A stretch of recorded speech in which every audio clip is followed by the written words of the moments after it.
conectarme.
Jesús, buenos días, ¿me pueden oír?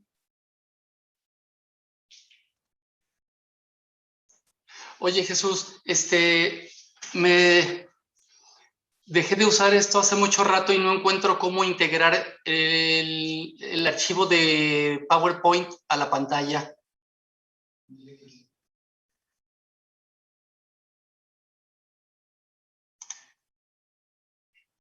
Ah, ya, es verdad.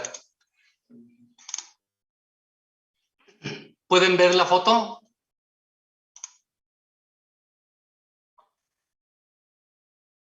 Bueno, primero pues presentarnos.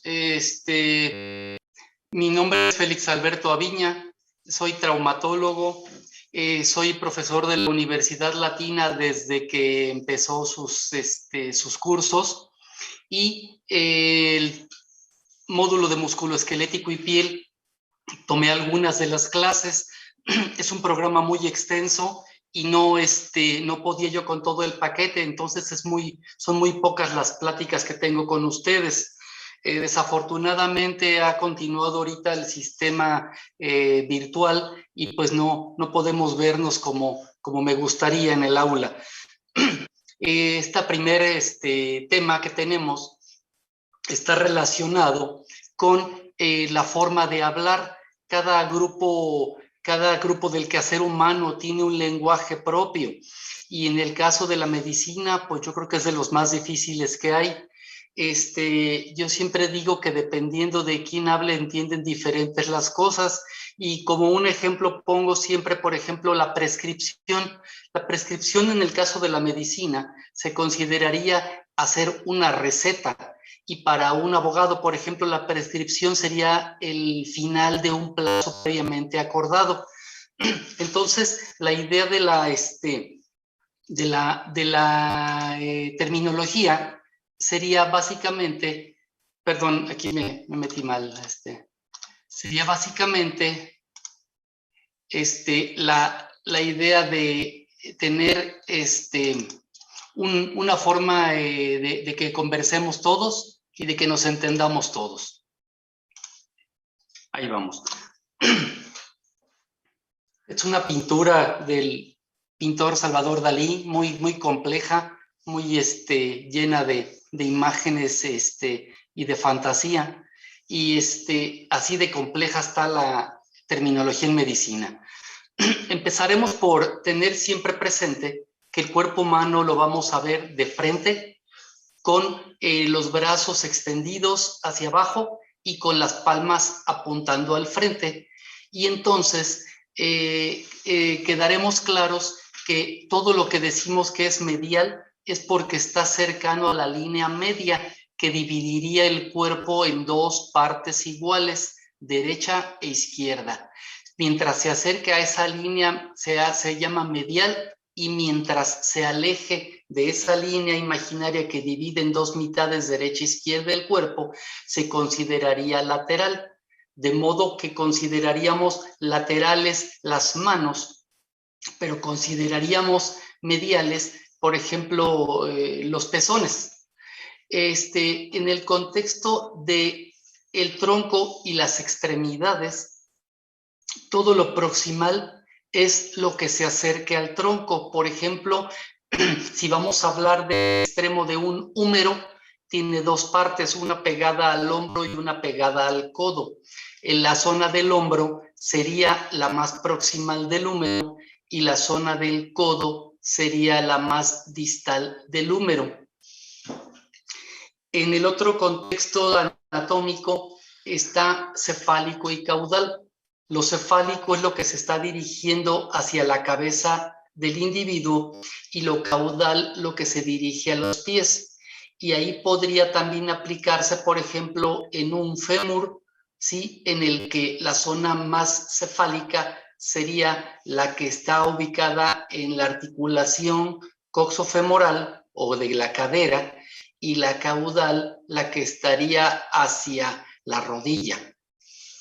Entonces, en muchas cuestiones anatómicas o quirúrgicas también, esa expresión está muy válida, la cefálica y la caudal. Los movimientos son muy variados de acuerdo a las articulaciones, y en cuanto a los que están relacionados con el hombro, podemos ver los movimientos de flexión y extensión. En la extensión, el paciente o la persona dirige su mano hacia la parte posterior del cuerpo, hacia su espalda. Sin tocar la espalda, simplemente balancea el brazo hacia atrás. En la extensión tenemos dos fases.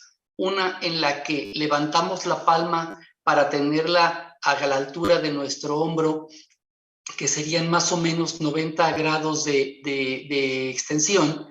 Y si continuamos ese movimiento que el hombro permite, completaríamos la mitad de una circunferencia, es decir, 180 grados, cuando la palma de la mano se dirige hacia el techo, hacia el cielo, hacia el cenit. Estos dos movimientos serían los de flexión y extensión. Cuando tenemos otra forma de hacer movimientos articulares del hombro, está el movimiento de ABD, abducción. En este movimiento de abducción, el brazo, la palma de la mano, se separan del cuerpo, alejándose en un sentido lateral.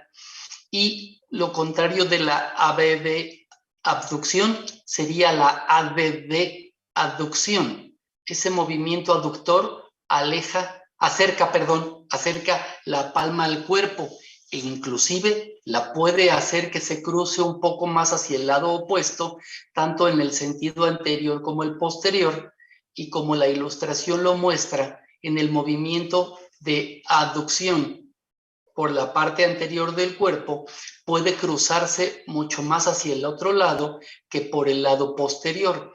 Ese es un movimiento rotacional del hombro, pero el movimiento se llama ADD, aducción. Si seguimos anatómicamente hacia abajo, encontramos la mano y el codo, y encontraremos estos movimientos articulares en los que existe la supinación, la pronación y un punto intermedio. La supinación se logra flexionando el codo y colocando la palma de la mano hacia arriba, o sea, que quede a la vista de nosotros. Esa supinación, una manera de recordarlo, es como alguien que suplica, como alguien que pide limosna, está con la palma arriba esperando algo. Esa sería una forma de recordarlo. Y la pronación es lo contrario de la supinación. Es un movimiento rotacional desde el antebrazo y el codo, en el que la palma se va a dirigir hacia abajo, pero manteniendo la flexión del codo. En ese movimiento, el cúbito se mantiene estable y el que hace una rotación encima de él es el radio, girando en un punto proximal del antebrazo, en el que el codo se mantiene en flexión, pero hay una rotación sobre su propio eje del radio para hacer que la palma quede arriba en supinación o abajo en pronación. Un punto intermedio entre ambas sería cuando tenemos el pulgar apuntando arriba y la palma de la mano de una manera más estable, más neutra. Entonces, el pulgar hacia arriba sería la posición intermedia. Siguiendo anatómicamente hacia abajo, vamos a encontrar la articulación de la cadera, donde tiene muchos movimientos y muy amplios, por cierto. Es una articulación grande, muy móvil, que nos da la posibilidad de hacer muchos movimientos y desplazamientos, y empezamos por la flexión. En la flexión puede ocurrir de diferentes formas, con el individuo de pie, elevando un pie hacia el frente, generaríamos un arco de aproximadamente 90 grados para que la cadera haga un movimiento de flexión al frente.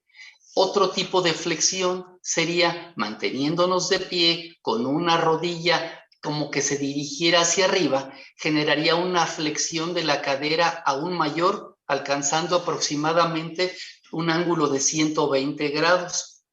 Si tuviéramos una posición sedente, es decir, sentados, esa flexión, si jalamos las rodillas, las pegamos a nuestro pecho e incluso les hacemos un poco de flexión ayudándonos con los brazos, generaría un ángulo muy amplio en el que la flexión de la cadera llegaría a su máximo. Este mismo movimiento podría ser no solo sentado, sino también acostado, en el que la espalda está pegada al piso y la rodilla hacia el pecho. Con esto entenderíamos los movimientos de la cadera en flexión.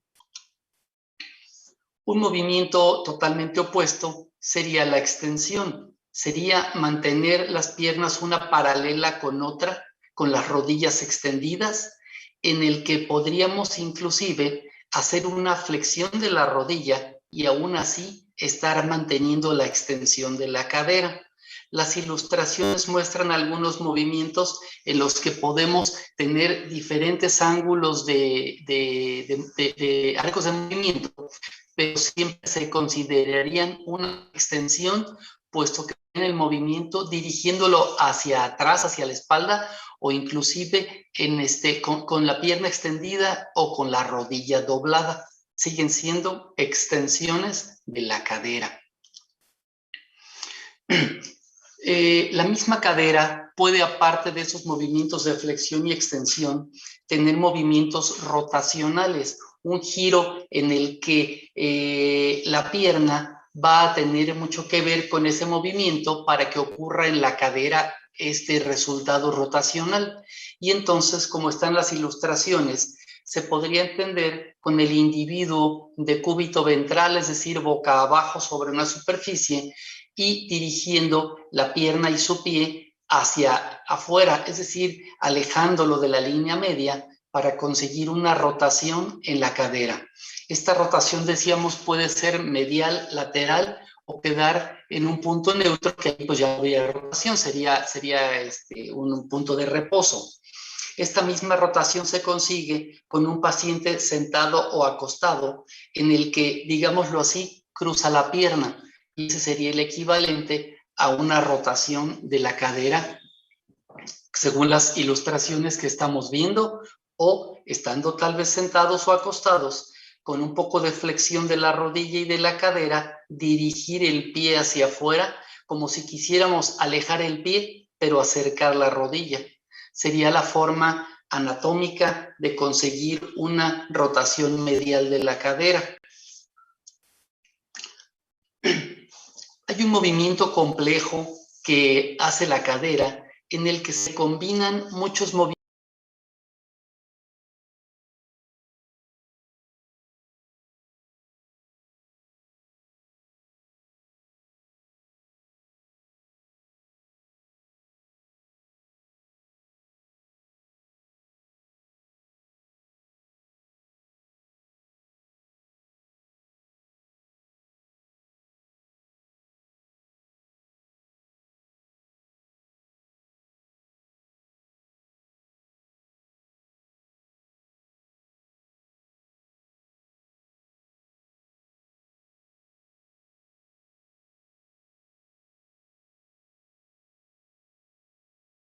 Ajá.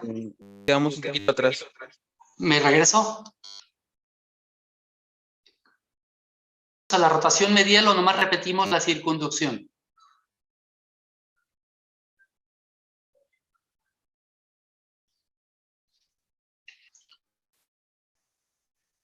Ok. Con la rotación medial decíamos, hay dos formas de hacerlo. Estando en decúbito ventral, es decir, boca abajo, y estando sentados o en decúbito dorsal, boca arriba. Estos movimientos, aunque los realiza la pierna y el pie, en realidad tienen un efecto rotacional en la cadera. Y entonces, como está la ilustración, podríamos lograrlo en decúbito ventral boca abajo, dirigir el pie hacia lateral para generar ese movimiento rotacional, o regresarlo y dirigirlo hacia el lado medial para que se cruce hasta el otro lado, logrando ese movimiento de rotación medial. Si estuviéramos de frente, pudiendo estar sentados o acostados, haríamos un movimiento que conocemos como cruzar la pierna, y ese cruzado de pierna, aunque movemos el pie y la pierna, el efecto rotacional se logra a nivel de la articulación de la cadera, y así es como podemos lograr una rotación externa y una rotación interna, separando un tobillo del otro, haciendo el movimiento contrario a cruzar. Ahora sería alejando el pie del otro, un pie del otro, pero acercando la rodilla a la otra. Ese sería el movimiento en el que la rodilla gira hacia adentro y la cadera la sigue haciendo ese movimiento. Al mero centro de las imágenes en pantalla está una forma de sentarse en la que flexionamos y desplazamos hacia afuera las dos rodillas, de manera que conseguimos una rotación externa, una rotación lateral de ambas caderas. ¿Estamos de acuerdo? Ahora decíamos que la cadera tiene varios movimientos que acabamos de describir y que hay una combinación de esos movimientos que se hacen en los diferentes ejes que acabamos de describir. Esa se llama circunducción. Esa circunducción, si lo hiciéramos describiendo un trazo imaginario en el aire, se haría un dibujo ondulado como el que ven en la pantalla, con los movimientos de rotación interna, abducción, flexión y rotación. Podríamos lograr toda esa movilidad que estamos viendo ahí. Y sería, yo creo que una de las articulaciones con más movilidad y es la cadera y el hombro. Son las más amplias de movimientos. Avanzamos.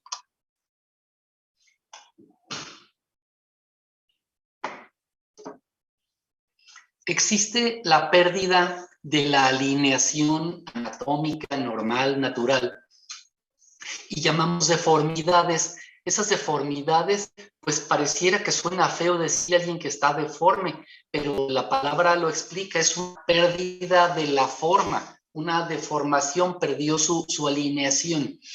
Y en las articulaciones se describen como un ángulo en valgo y en varo.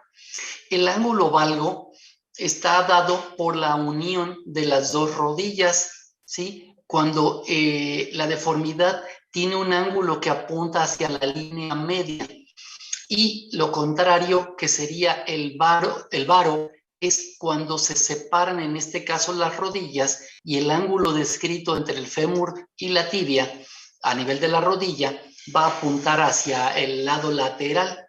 Podemos tenerlas simétricas o asimétricas, es decir, puede haber un valgo o un varo solamente en una extremidad. Hay confusión después entre el esvaro y esvalgo, y a mí siempre me gustó este ejemplo. Imaginemos que un varo pues, es conocido como un peso, ¿verdad?, en el lenguaje de la calle, y entonces yo me imagino que le cabe una moneda, le cabe un varo entre las rodillas porque están separadas, y cuando las rodillas están juntas, ahí no cabe nada, sería lo contrario, el valgo. Entonces, esta es la manera en la que a mí se me facilitó a recordar cuál es el varo y cuál es el valgo. Algo muy importante, esas deformidades angulares solamente se pueden aplicar en las articulaciones de codos, rodillas y tobillos. Si hubiera otro tipo de alteración, pero ya por una fractura, ya no de tipo anatómico, sino ya traumático, entonces ya es diferente, ¿sí? Ya no se denomina varo y valgo. Entonces aquí tendríamos los ejemplos del codo, ¿sí? Que se llama cúbito valgo o cúbito varo, que son frecuentes en algunos trastornos del desarrollo o también como consecuencia, como una secuela en cuanto a fracturas del codo o rehabilitaciones que no han logrado la extensión completa, mantienen al paciente con los codos con un poco de angulación medial, es decir, un valgo de codos que se denomina, como dije, cúbito valgo. Las rodillas tienen el nombre de genu valgo, ¿sí? O genu varo, son la forma de describirlas. Y los tobillos se describe esa deformidad angular como calcáneo valgo o calcáneo varo. Algunos ejemplos están aquí. Si se fijan, viene el eje de la pierna y en el tobillo hace un ángulo que se apunta hacia el lado medial en los dos lados. Este es un calcáneo valgo, ¿sí? Están apuntando hacia la línea media. Otro caso igual.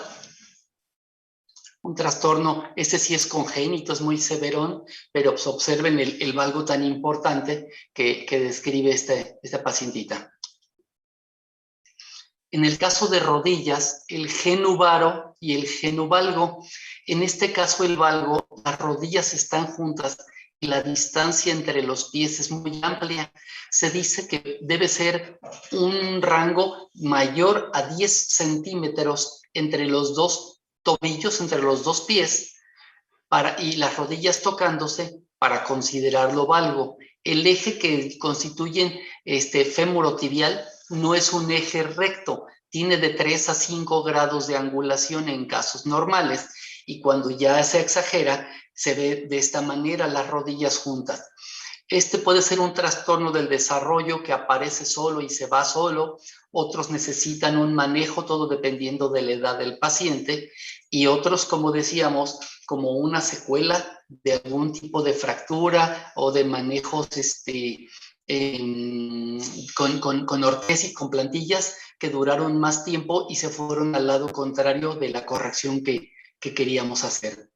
En esta imagen de la derecha vemos unas rodillas con mucho engrosamiento, con muchos trastornos de la piel por problemas vasculares, en el que el paciente está parado, sus talones se juntan y sus rodillas se separan. Está poco visible, pero constituye un varo de rodillas. Aquí están más claros los varos, ¿verdad? Están los pacientes con sus tobillos casi juntos y sus rodillas con una separación muy importante en medio de las dos. Es decir, aquí les cabe el varo que estábamos platicando. Este paciente me recuerda una anécdota en el que le vi estos puntos en su rodilla, 4 en cada lado, y le pregunté pues, qué le había pasado ahí. Me decía que fue un tratamiento alternativo, por supuesto, en el que le quemaban un tipo de incienso en las rodillas para quitarle el dolor y para enderezárselas. Pues lamentablemente, y como era de esperarse, pues el paciente no mejoró con eso.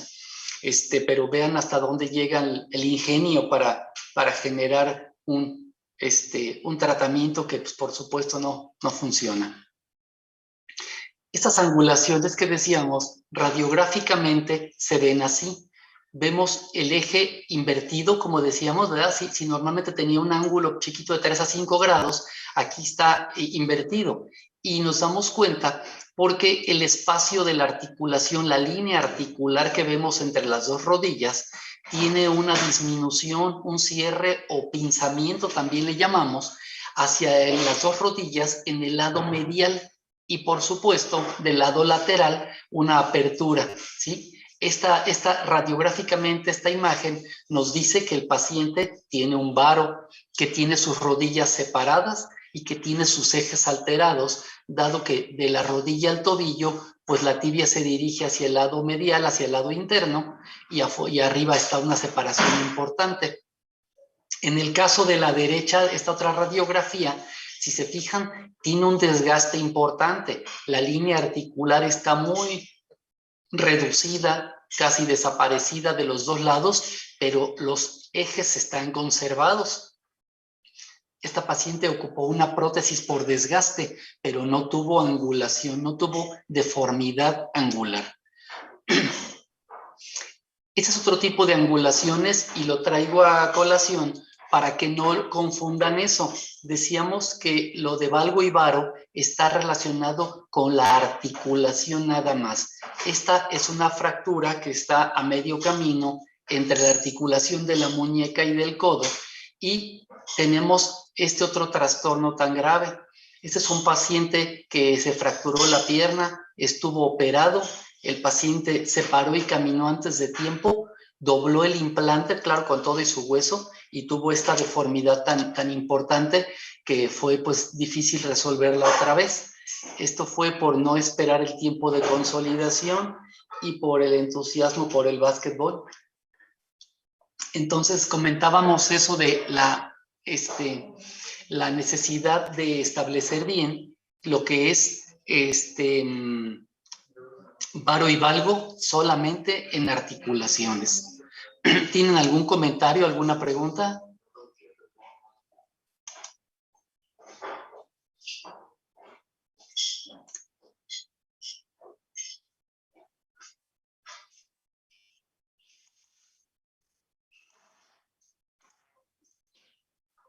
Ok, vamos a pasar al siguiente tema. El siguiente tema es ya muy descriptivo, muy anatómico, un poquito árido, no se duerman. Todas estas clases de descripciones anatómicas y de las fascias son un poquillo cansadas, pero pasaremos luego ya a lo más clínico con más detalles y eso ya se vuelve... Sí, dígame.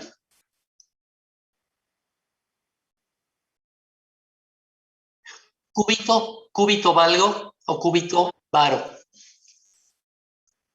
La rodilla genu varo, genu valgo, y el tobillo calcáneo valgo o calcáneo varo.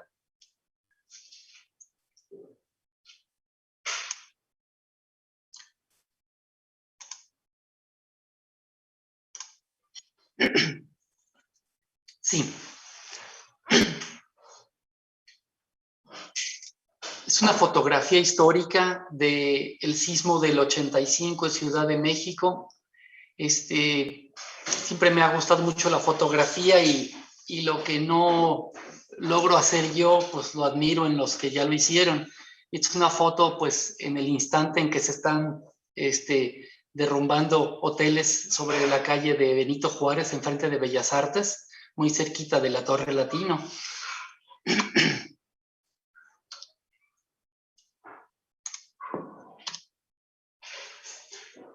El tema son fascias y aponeurosis. Como decíamos, el lenguaje se vuelve complicadón y empezamos a tener diferentes cambios para esto.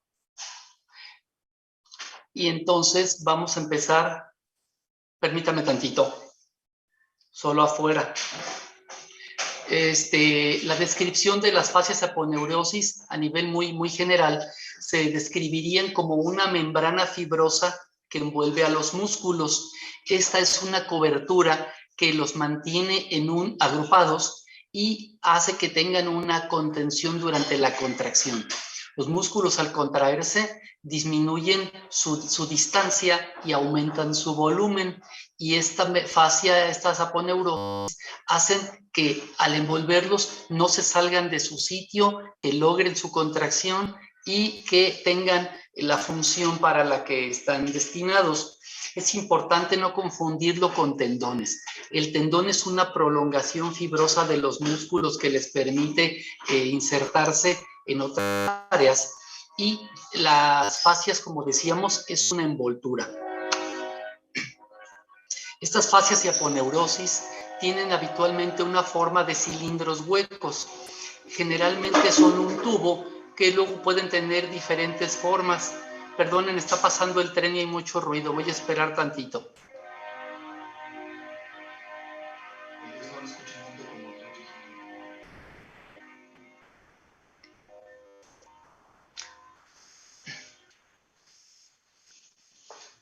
si nos hicieran un corte a nivel del muslo, así como rebanada, veríamos estas diferentes formas de cilindros huecos, que son las divisiones que se están generando en torno al fémur.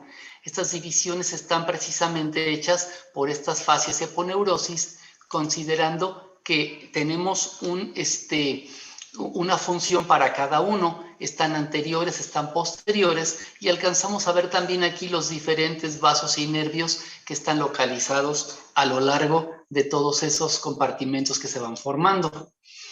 Las fascias, decíamos, van a rodear la extensión de los músculos, van a aislarla de otros planos. Este corte que tenemos aquí a la vista es en la pierna a nivel de la pantorrilla y podemos ver la parte más anterior, digamos en la parte alta de la pantalla, y la parte posterior del corte en la parte inferior de la pantalla, y aquí se ven claramente los compartimentos de los músculos gemelos, que son de la zona más superficial de la región posterior de la pierna, en los que podemos orientarnos rápidamente. Hay dos huesos, un grueso y un delgado, tibia y peroné, y tenemos estos dos, pues inmediatamente nos debe venir a la memoria que es la pierna, ¿sí?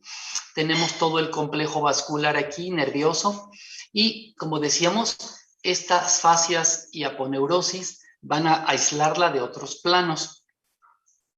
Decíamos que también la inserción de estas fascias se va a dar en salientes óseas. Hay partes anatómicas del hueso que tienen un borde un poquito más afilado, más agudo, y son precisamente las zonas de inserción de estas fascias, generando que al mantenerse en los bordes, todo el interior trabaje, se desplace, se deslice y haga su función muscular tal como lo esperamos. Los tabiques intermusculares es una subdivisión de esas fascias, ya que hay una envoltura afuera, sigue habiendo envolturas adentro, y siempre me ha gustado ejemplificar esto como una bolsa con salchichas. Las salchichas puede tener cada una un plástico, una envoltura independiente, individual, pero todas juntas quedan dentro de otro paquete más grande, que es el paquete de salchichas. Y si juntáramos esos paquetes con otro y le diéramos otra envoltura, pues así sería siendo de una manera concéntrica como se van formando los tabiques intermusculares, para lograr que se mueva cada músculo de forma independiente o en grupos que trabajan de una forma coordinada, sin atorarse con ningún otro, sin tener un desplazamiento hacia ningún lado. Y es precisamente cuando hay lesiones de estas fascias que se fuga o se forma una hernia en el paso de un compartimento hacia el otro. Por ejemplo, cuando hablamos de hernias abdominales, es precisamente una aponeurosis, una fascia del área abdominal, la que se desgarra, se forma un ojal, una ventana, y por ahí el intestino pasa de lo que es el contenido del abdomen hacia adelante, logrando que se forme un bulto del otro lado, que es intestino, que cambió de lugar. Por eso son importantes esas fascias, para mantener las diferencias en su contexto anatómico. A nivel del cuello, de la cabeza, se van volviendo mucho más complicadas, debido a que son músculos, aunque importantes y resistentes, son más delgados y están todavía más, están interactuando con estructuras vasculares, con el cuello a nivel cervical o lo óseo, con la tráquea, con el esófago, y todo ese conjunto, aparte de lo que comento, tienen la movilidad, ¿sí?, de flexión, extensión y rotaciones, en las que participan todos juntos. Estas en el cuello, como decíamos, son más delgadas y complejas. Inclusive hay entrecruzamientos que se generan ahí entre esas fascias del cuello, con músculos que van opuestos de un lado al otro, precisamente para los movimientos rotacionales que tiene la cabeza. Voltear la cabeza a derecha e izquierda es un movimiento muscular, pues precisamente con entrecruzamientos, para ir de lo lateral a lo medial y de lo medial a lo lateral, de manera que generemos todas esas capacidades funcionales. Esas fascias son muy resistentes ante la presión y la tracción, porque en zonas como por ejemplo el codo, ¿sí? Hay un movimiento que se genera en una zona, por ejemplo, del húmero y repercute en un movimiento del antebrazo, como la rodilla a través de músculos del muslo que terminan en la tibia para generar flexión y extensión. Esas fascias van a recibir una tracción muy importante, una tensión que les permite hacer todo, pero son muy resistentes y están precisamente hechas para eso. Lo que decíamos hace ratito, las hernias musculares por trauma, es el paso de una estructura, decíamos, de un lugar a otro para que tengamos una función y cuando la hernia ocurre, lo que único que puede remediar una hernia es una cirugía. Esas no van a cicatrizar nunca. Es una cirugía, es el cierre de esa ventana, de ese ojal que decíamos, para poder lograr eso. Entonces, todas esas patologías ocurren por un daño en las fascias. Las fascias también son importantes a nivel, no a nivel, sino en los momentos de la cirugía. En la cirugía de trauma tenemos que llegar hasta el hueso y de esa manera vamos abriéndonos espacio y, por ejemplo, a nivel de la cadera, pues tenemos una fascia muy importante, que es el tensor de la fascia lata, y es gruesa, es muy resistente. Le haces un corte a nivel longitudinal, pero si metieras la mano y quieres jalarla, es fibrosa y es muy, muy gruesa, muy importante. Nos cuesta mucho trabajo estarla separando para visualizar lo que está del otro lado de ella. Y eso muchas veces nos obliga a hacer abordajes más largos para poder vencer esa fuerza de la fascia. Entonces, es muy importante conocerla y también es muy importante, aparte de lo que les decía de cortar y separar, repararla al final de una cirugía, porque si no permitiríamos lo de las hernias que estábamos diciendo. Estas vainas es una variante de las fascias y aponeurosis.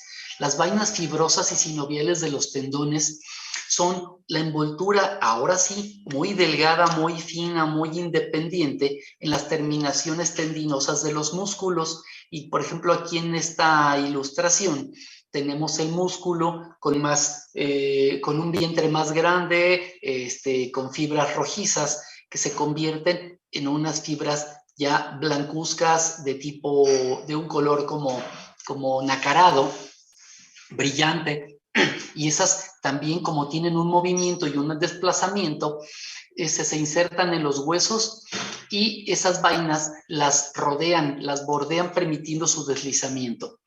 Esas vainas existen las fibrosas y existen las sinoviales. Las vainas fibrosas, vamos a decirlo así, es una envoltura seca que protege su contenido, que es, como decíamos, tendinoso.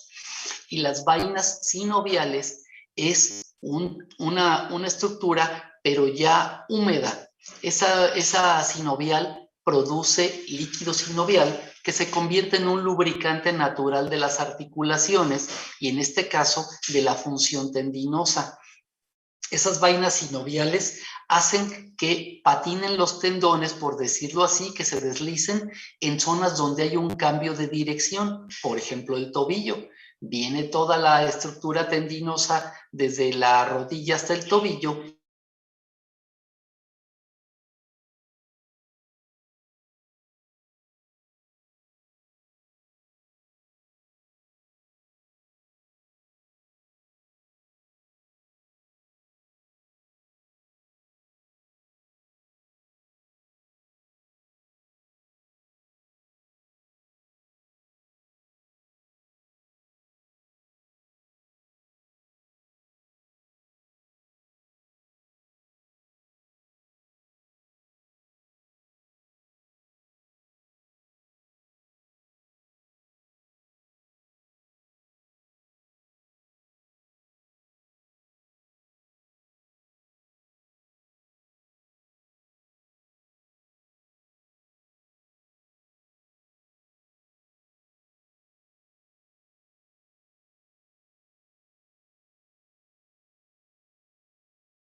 Ahí, ¿cómo estamos?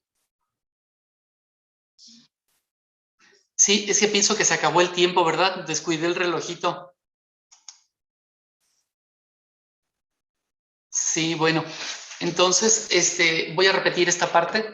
Decíamos que las vainas fibrosas y sinoviales que rodean los tendones, la diferencia es que las fibrosas están secas. Sí. A ver.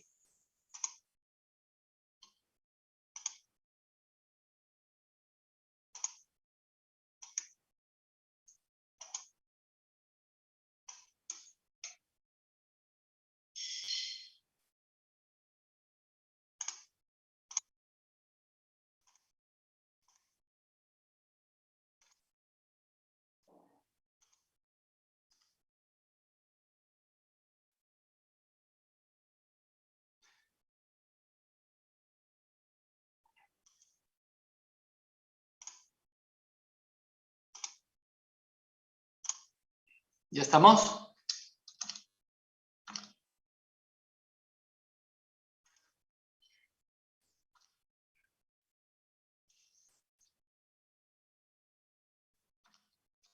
Momento.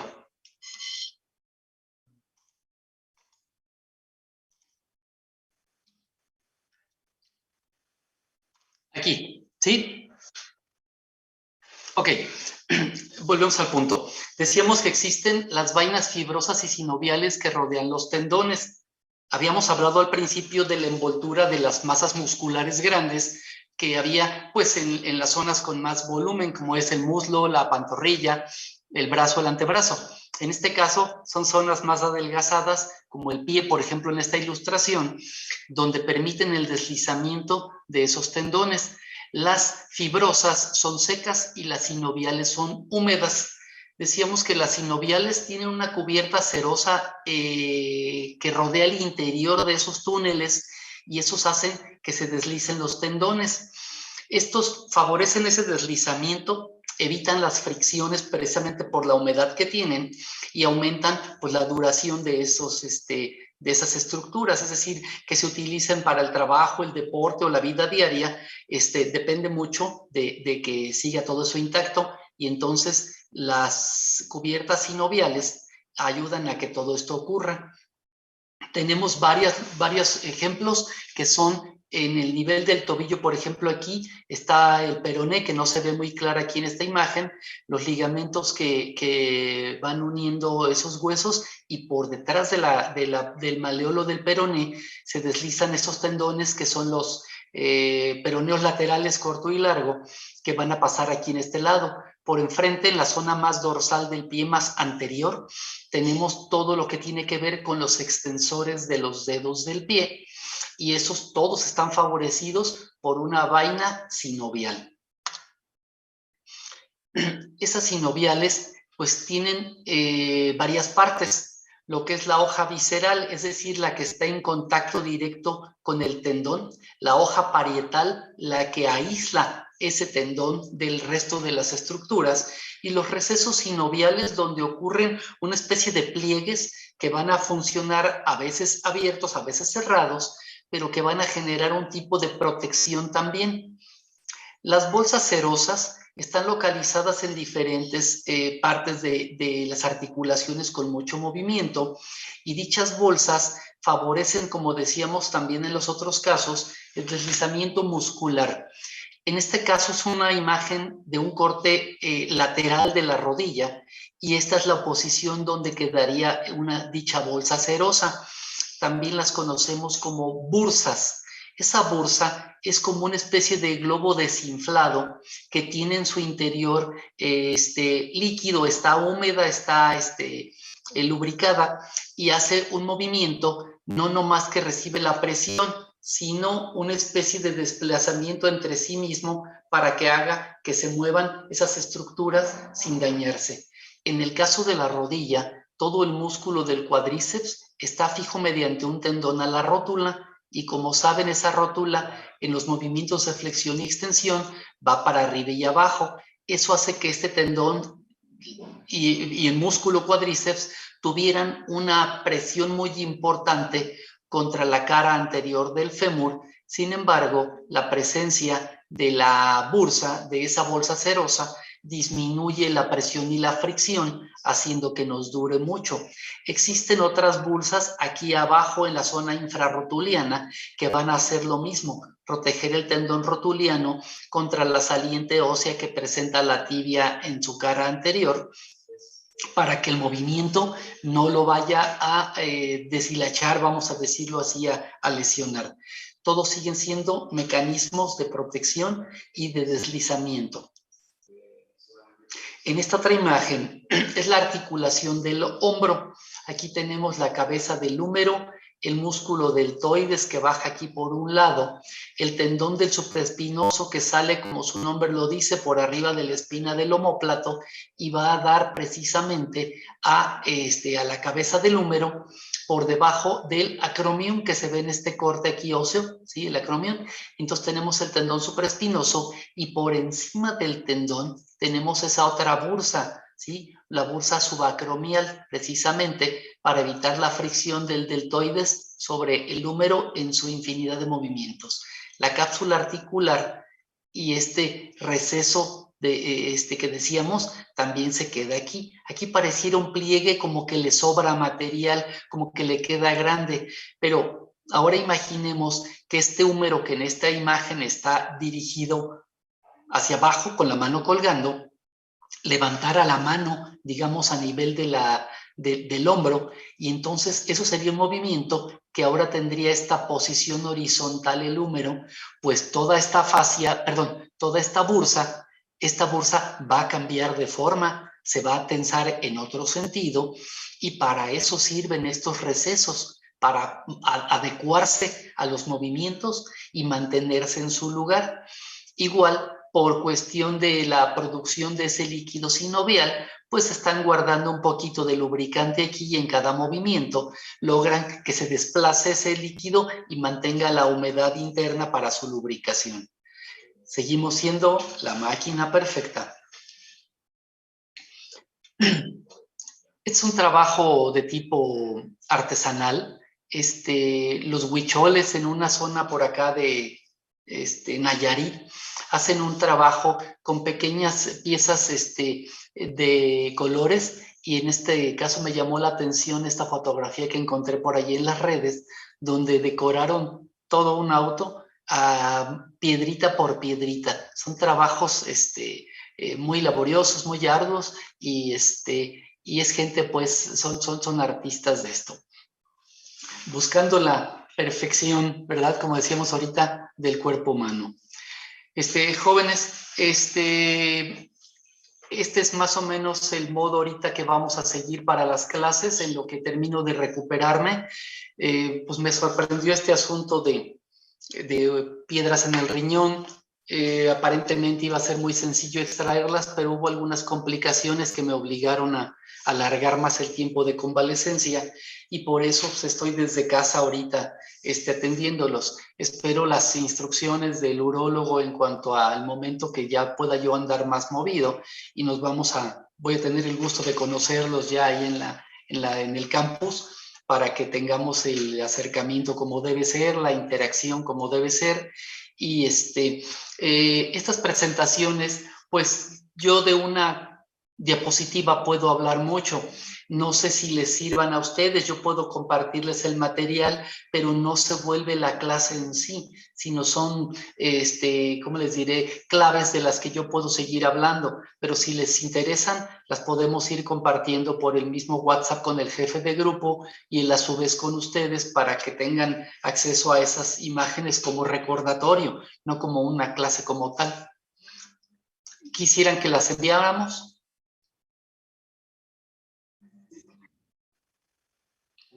Bueno, con gusto lo hacemos. Entonces, para mañana están programadas otras 2 clases a la misma hora, ¿verdad?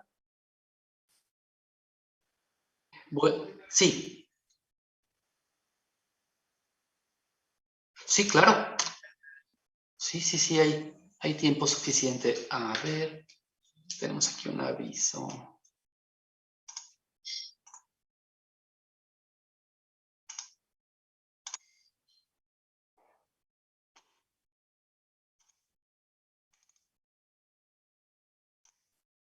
¿Está a la vista?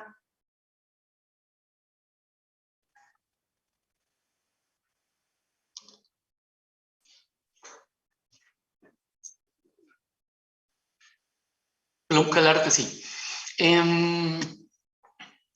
Estas vainas tienen dos caras, una interna y una externa, como si habláramos de un guante, ¿sale?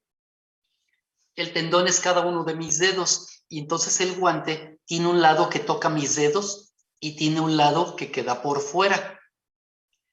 Esa vaina, la hoja visceral, es la que el lado interno que está tocando mis dedos y la hoja parietal es el lado externo que ya no hace contacto con mis dedos. ¿Estamos de acuerdo?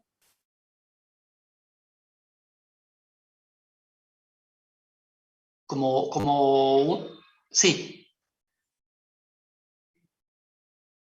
como una camisa. La camisa hay una parte que está en contacto con mi piel y otra que está en el exterior. La que toca mi piel es la visceral y la que está hacia afuera es la parietal. ¿Estamos de acuerdo?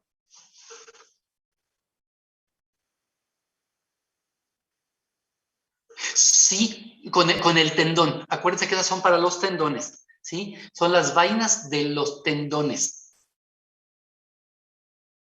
Y se le llama visceral porque ya va a tener contacto, por ejemplo, en la imagen que vemos aquí, pues con estos ligamentos que van aquí en el tarso, ¿sí? O con otros músculos o con otras hojas viscerales también, digo, sinoviales o con otras vainas, como en el caso de aquí donde estamos viendo esto de color azuloso moradito, ¿sí? Se tocan vaina con vaina y el tendón con tendón no se tocan, esos sí están separados cada uno. Entonces, seguimos hablando de una envoltura que está dentro de otra envoltura, ¿sí? Y todo eso para lograr, como decíamos, darle forma, rodearla, permitir el movimiento, evitarle el roce entre las otras estructuras. Sí. Sí. Ok, aquí hay una imagen, dame oportunidad. Un receso sinovial, decíamos, este es un hombro.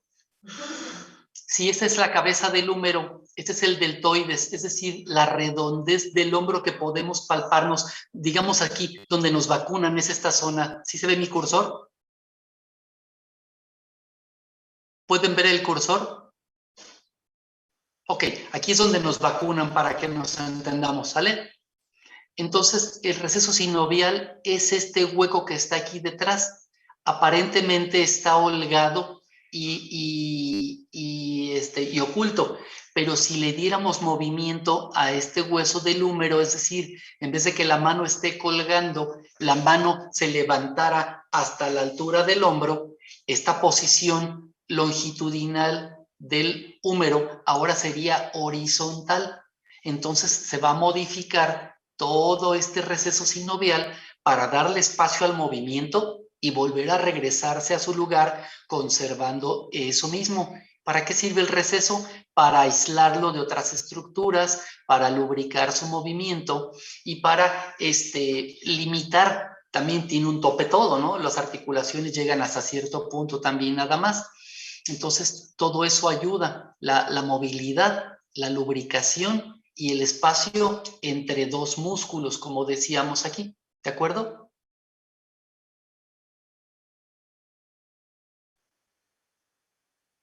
¿Algo más, jóvenes?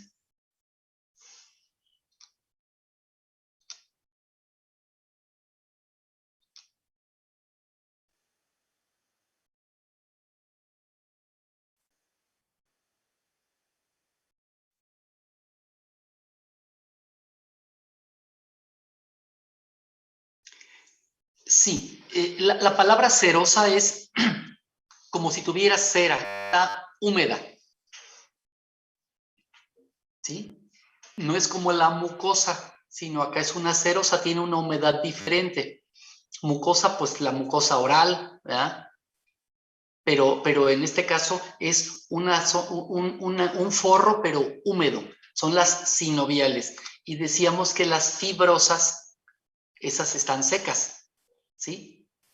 rodean tendones también, pero de otro tipo, en un sentido longitudinal, como decíamos, un ejemplo aquí del fémur, y en esta otra hacen un cambio de dirección en la articulación y ya ocupan más humedad, por eso son las sinoviales. Entonces, esas sinoviales es una capa cerosa que cubre el interior de esos túneles. ¿Estamos de acuerdo?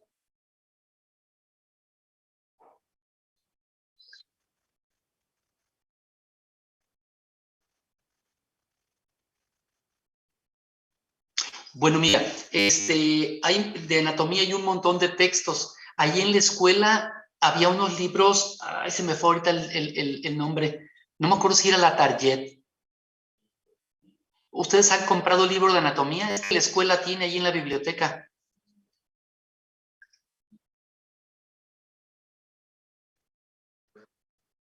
Miren, sí, yo creo que va a ser de alguna manera fácil que vuelvan a ver esto en cualquier libro de anatomía, ¿sí? En internet hay muchas imágenes también, pero sí se ocupa el texto pues para que vayan comprendiendo los detalles de cada cosa. La imagen es casi como que el recordatorio, la ubicación anatómica, pero sí la lectura del tema los va a ayudar a comprenderlo mucho mejor.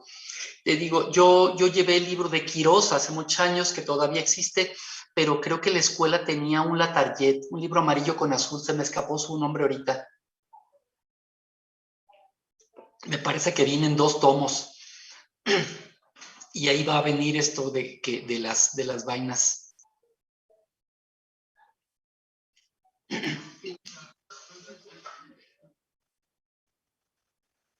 Sí, sí, te repito, se me hace que ese es el que tienen en la universidad, ahí en el campus, en su biblioteca.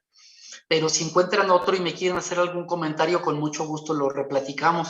Es más, si es fuera de la clase, mándenme un WhatsApp con algún comentario que tuviera por el libro para ver lo que sigue. Las clases que siguen son también otra de fascias y aponeurosis, pero creo que ya hay una sobre fracturas, ¿no? En el siguiente temario.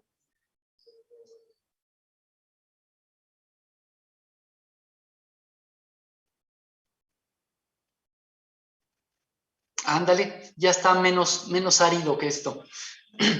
Sí, lo de artrología, pues son las articulaciones. Eso sí, también cualquier libro de anatomía van a encontrar el tema ese.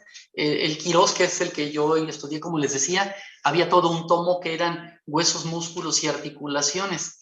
Entonces, ahí venía pues muy extenso. Vamos a hacerlo un poquito más simplón acá, un poquito más general, pero sí tienen que ver las articulaciones, las clasificaciones, por su movilidad, ¿sí? ¿Cuáles son móviles, semimóviles, y con un movimiento muy limitado? Serían así las generalidades. Y ya luego anatómicamente pues se van a ver los detalles de cada una, la problemática que deriva de la traumatología en estas zonas, pero pues vamos a empezar ahora sí que de las bases allá a lo individual. Ahorita sería hablar en general qué pasa con las articulaciones, aunque después ya veamos los trastornos, las deformidades, como decíamos hace ratito en valgo-varo, o lo que tiene que ver ya con la artrosis, que es el desgaste, y lo otro que es lo traumático, donde ya se complican muchas cosas de esto. Pero sí hay que empezar pues por la anatomía, por el contexto natural, normal de cada área, y ya de ahí vamos progresando al resto.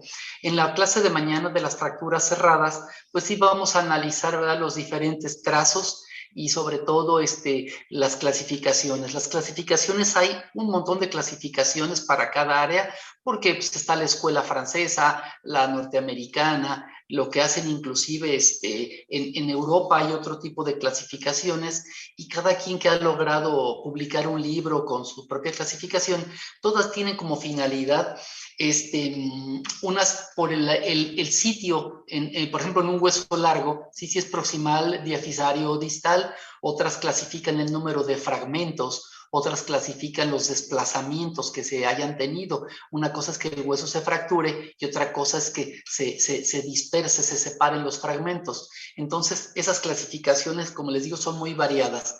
y algunas incluso están clasificándolas encaminando al tratamiento, a una propuesta terapéutica de eso, pero ya sería, o sea, no vamos a aprender a operar aquí, sino nada más a entender cómo hacer el diagnóstico y saber qué se hace. Por ejemplo, yo no opero vesículas, pero me queda claro cuando un paciente tiene un dolor que se demuestra que está causado por un problema de vesícula inflamada, una colecistitis, pues que termina en una colecistectomía, sin que yo domine técnicas quirúrgicas ni nada.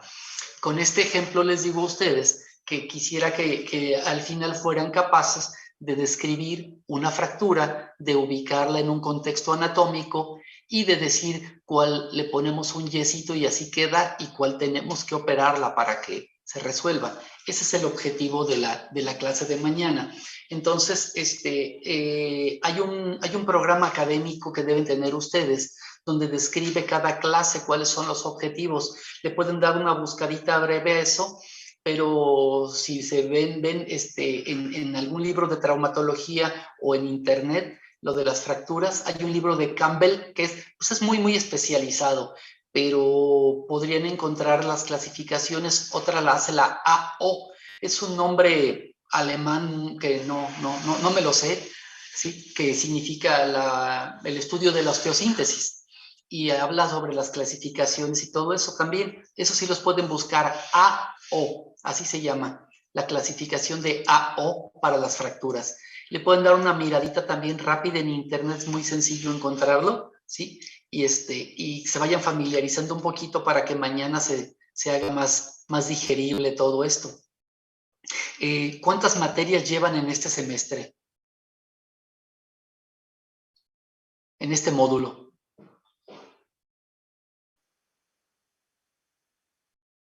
Sí, está pesado sí.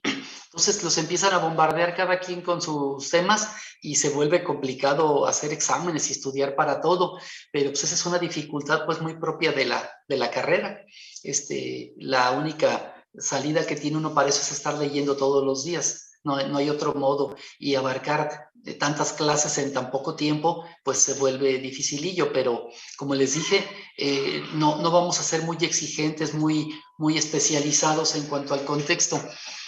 Vamos a manejar las generalidades y lo que tenga que ver con la aplicación práctica del conocimiento, ¿sí? No gano mucho explicándoles el tipo de broca con el que ponemos tal placa o tal tipo de tornillo, sino simplemente hablemos de osteosíntesis.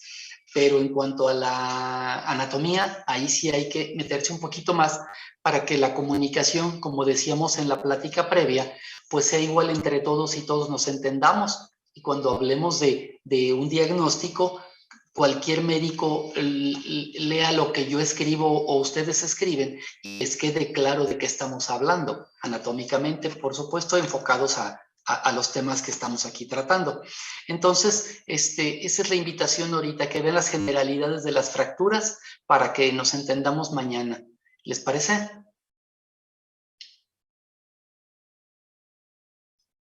¿Mañana tienen clase antes de esta? Entonces, igual va a ser la proyección. Ahí están en el auditorio. ¿Dónde están? Ah, está bien. Bueno, aunque me mandaron una lista del grupo, no la tengo a la mano. ¿Cuántos alumnos hay? Vaya, bastantes. Sí, de veras, ojalá me dé yo prisa en la recuperación, para ir a conocerlos. Tengo muy buenas experiencias, debo decirles que debido al tiempo tan largo que hemos estado aquí en la docencia, pues me ha tocado conocerlos en el aula, luego verlos en el hospital general donde trabajo, y en los hospitales privados me ha tocado estar también con internos que fueron mis alumnos en la Universidad Latina, y debo decirles que tienen un gran reto enfrente. Han hecho muy buen papel los egresados previos a ustedes. Hay mucha gente ya colocada en residencias médicas. Tengo amigos anestesiólogos que fueron mis alumnos en las primeras generaciones, y entonces da gusto verlos ya del otro lado. El reto es grande, la gente que va delante de ustedes ha hecho buen papel y les toca seguir a ustedes con esta tradición, vamos a decirlo así, va a hablar bien de la escuela, que los egresados tengan ya un reconocimiento por la sociedad, pero también por los médicos que ya estamos adelante de ustedes, dándolos por buenos elementos. Y el Hospital General de Celaya es un lugar con mucha práctica médica, con muchos pacientes, donde pienso que muchos de ustedes tendrán puesto el ojo al final de la carrera para ir a hacer el internado. Estoy seguro que van a encontrar un campo bien grande de conocimientos, pero las bases son las bases y eso es ahorita la escuela. A veces siente uno que tarda mucho uno empezar a ver pacientes y que los libros son enfadosos, pero así funciona la medicina. Si no tienes la teoría, no sabes lo que estás viendo. Entonces los invito a leer diario y que estas 8 materias pues les vaya bien, porque es un módulo complejo, con mucha exigencia. Les deseo muy buen día.